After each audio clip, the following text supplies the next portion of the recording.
Ibu, Bapak, saudara-saudariku, rekan-rekan muda dan anak-anakku yang terkasih, Shalom.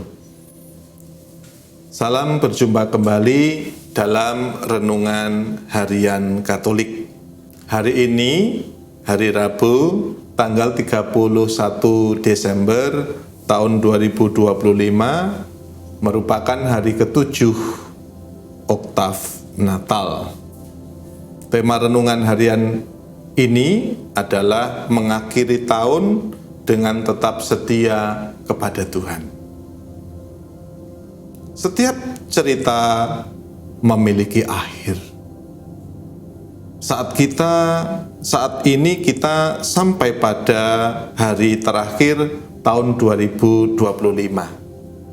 Kisah tahun ini telah sampai pada halaman terakhir dan berlanjut menuju beberapa kata terakhir. Apapun ceritanya, baik atau buruk, saat baik atau buruk, bahagia atau sedih, cerita tahun 2025 akan segera berakhir. Ya, setiap cerita memiliki akhir. Namun dalam hidup, setiap akhir adalah awal yang baru. Karena kisah kehidupan memiliki akhir dan awal. Dan yang satu terhubung dengan yang lain. Injil hari ini dimulai dengan perkataan, pada mulanya. Jelas, itu mengacu pada awal tahun atau bahkan awal waktu. Bahkan itu tidak berbicara tentang awal apapun. Itu berbicara tentang misteri yang tidak memiliki awal atau akhir. Karena misteri Tuhan itu selalu dan selamanya. Nah, bagi kita mungkin akhir tahun dan kita akan memulai tahun yang baru.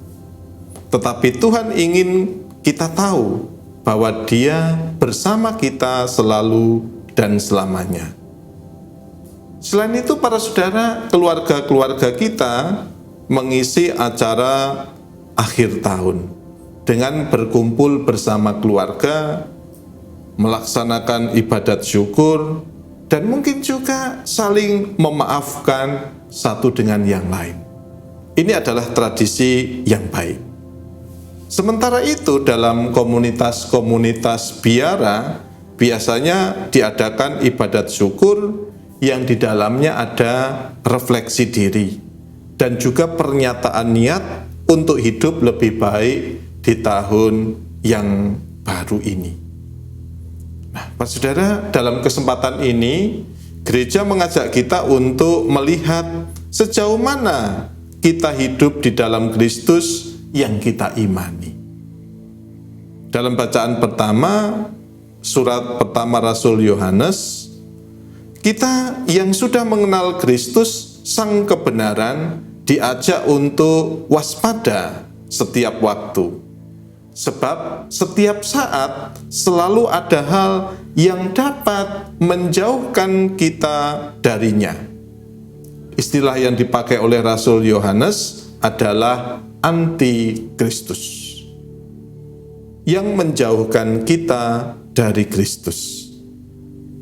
Kita harus beranggapan bahwa setiap saat adalah saat terakhir, sebab kita juga tidak tahu kapan Tuhan akan memanggil kita untuk kembali kepadanya. Karena itu, sikap yang diminta dari kita adalah sikap waspada. Jangan sampai kita tergoda untuk menjauhkan dari Kristus. Akan tiba waktunya Tuhan datang dan mengadili kita dengan keadilan dan kesetiaannya. Betapa kita bahagianya bila kita didapatinya setia kepada Kristus, Sang Kebenaran. Nah, menjadi pertanyaan, bagaimana kita dapat setia kepada Kristus? Bacaan Injil hari ini memberikan satu peneguhan kepada kita bahwa pada mulanya adalah firman, dan firman itu telah menjadi manusia. Dialah Kristus yang kita imani.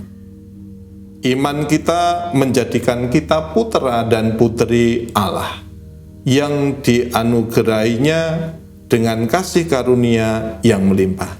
Dan inilah kasih karunia yang terbesar, yakni bahwa kita diselamatkan oleh darahnya. Maka para saudara, mari kita berusaha untuk setia kepadanya agar mengalami keselamatan yang dijadikannya itu.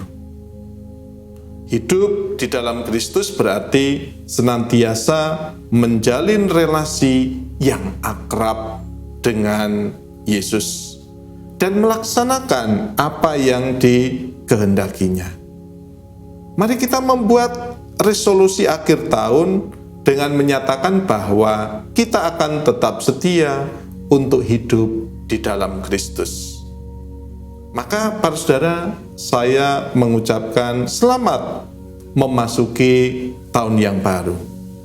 Saya juga mengucapkan selamat Natal tahun 2025 dan selamat menyongsong tahun baru 2026. Semoga kita selalu hidup dalam terang Kristus sendiri. Kemuliaan kepada Bapa dan Putera dan Roh Kudus, seperti pada permulaan, sekarang, selalu, dan sepanjang segala abad. Amin.